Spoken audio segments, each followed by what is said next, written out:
Praying for someone to recover from an illness is an old practice. You may believe in a God who answers prayers, you may not. Regardless, if people who are prayed for get better, we should be able to detect it in a scientific experiment. Scientists have tested whether or not these kinds of prayers work. More than once.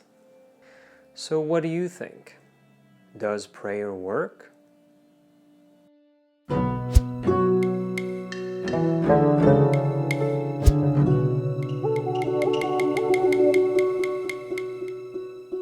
I will be focusing exclusively on one type of prayer, intercessory.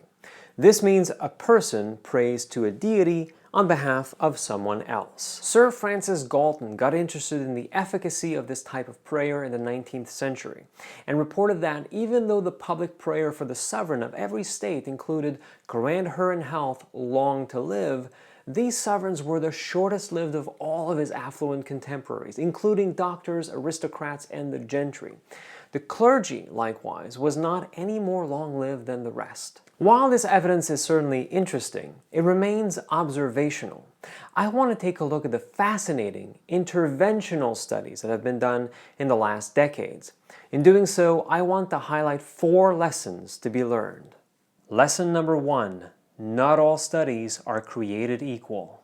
Case in point, someone who wants to believe in the healing powers of prayer could point to the BIRD study from 1988, which was a double-blind, randomized control trial that seems to show that praying results in coronary care unit patients requiring less ventilatory assistance, antibiotics, and diuretics. One study, positive result, case closed, right? Wrong. You see, there's a reason why we often ask for replication. One study can be wrong in many different ways. For instance, the BIRD study looked at the effect of prayer on a whole slew of pretty specific outcomes, like use of antibiotics. The more associations you look for, the more likely you are to find one by chance. Also, the way in which they assessed their patients and classified them as good, intermediate, or poor was ill-defined, potentially leading to biased results. That's why reviews of many studies, like the one published by the Cochrane Group in 2009, are more helpful. They took a critical eye at 10 randomized trials involving over 7,500 patients. The results? No clear effect on death, clinical state, readmission to coronary care unit, or rehospitalization. However, specific complications like cardiac arrest were more likely to occur among those not receiving prayer. Their conclusion is that the studies themselves have various limitations, and they can only say that intercessory prayer is neither significantly beneficial nor harmful for those who are sick.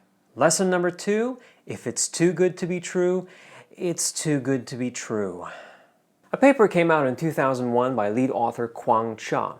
The main finding in a double-blind, randomized control trial of over 200 women undergoing in vitro fertilization. The women who were prayed for got pregnant half the time, whereas the women who were not prayed for got pregnant a quarter of the time. Boom! One of the study's authors was the chairman of the OBGYN department at Columbia University in New York, and the results were simply staggering. Too good to be true? Too good to be true. A multi-year series of follow-ups revealed a number of problems. The praying protocol was bizarrely convoluted, involving tiers, blocks, and groups of people praying for the other block's prayers to be enhanced. The Columbia University connection is tepid at best, as Author 1 severed his relationship with the university soon after publication. Author 2 had no connection, and Author 3, the chairman of the department, well, turns out he had nothing to do with the study. He was added as an author after the study had been done. Also, it turns out the study was never submitted to the Institutional Review Board at Columbia, so no ethics approval. Also, author number 3 was credited as Daniel Worth, but he was also known as John Wayne Truelove, a name he stole from a dead child.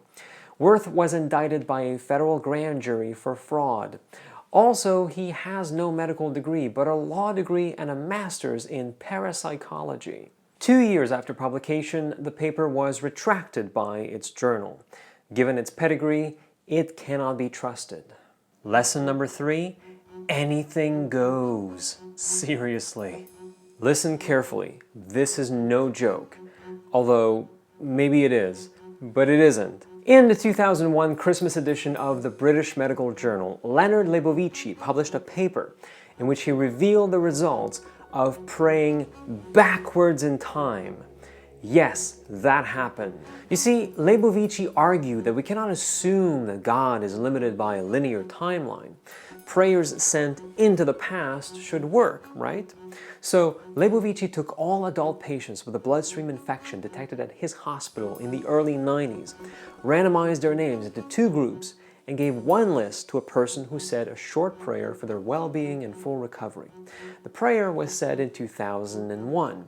Lebovici found that people who had been prayed for in the future had had a shorter hospital stay and shorter duration of fever.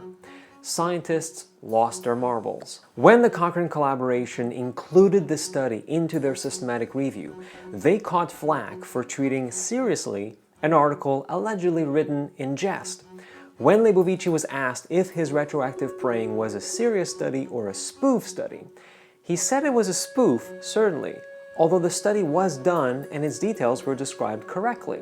Cochrane's answer, whether or not the intentions of the author were humorous, the methodology is sound and the praying was carried out. Because this is what happens when science tackles the supernatural. Lesson number 4, just because we can doesn't mean we should. Perhaps the most controversial lesson here is my answer to the question of whether or not intercessory prayer should be studied by scientists. I mean, it can be done and it has been done, as we saw, but should it be done? If you're a proponent of evidence-based practices, you would say that, sure, if there's a claim, it should be studied. Science, after all, exists to generate new knowledge. Let's find out if it works or not, especially since it is so popular, and since academic research is funded by the populace, it behooves academics to study whatever the public wants them to study. Besides, studying prayer does not imply that a God exists, it simply looks at a phenomenon, not its underlying mechanism. Does prayer work, regardless of how it works? I don't buy these arguments. Here are the counter-arguments. How do you even design a robust clinical trial to test this? What should you measure? Is it death? Is it duration of illness? What is it? Some scientists have measured 30 different endpoints. Some of them are bound to end up positive. Which one do you choose? And how much prayer? Is one prayer sufficient? Do you need 10?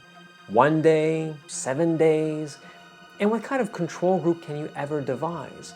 Can you ensure no one will ever pray for your control group?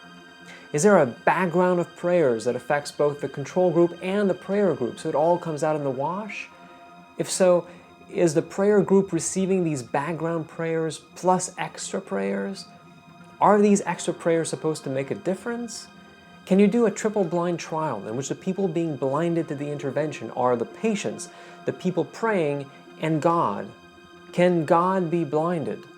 And can science really study praying without attempting to prove the existence of God? Where evidence-based medicine fails, in my opinion and that of others, is that it wants to test anything and everything, regardless of how implausible it is. Where science-based medicine shows its advantage in terms of reliability is in considering basic science. How tall of a claim is it? Because if it goes against most of our scientific knowledge, it's probably not true and probably not worth wasting time and money investigating it. Because whatever positive signal you may get once in a blue moon is going to be due to chance. In a science-based medical paradigm, intercessory prayer should probably not be studied. Whether or not science should study prayer, it has been studied, and the most rigorous trials show no evidence that it works. If someone cherry-picks a study with positive results, remember to tell them that not all studies are created equal. Not all studies are created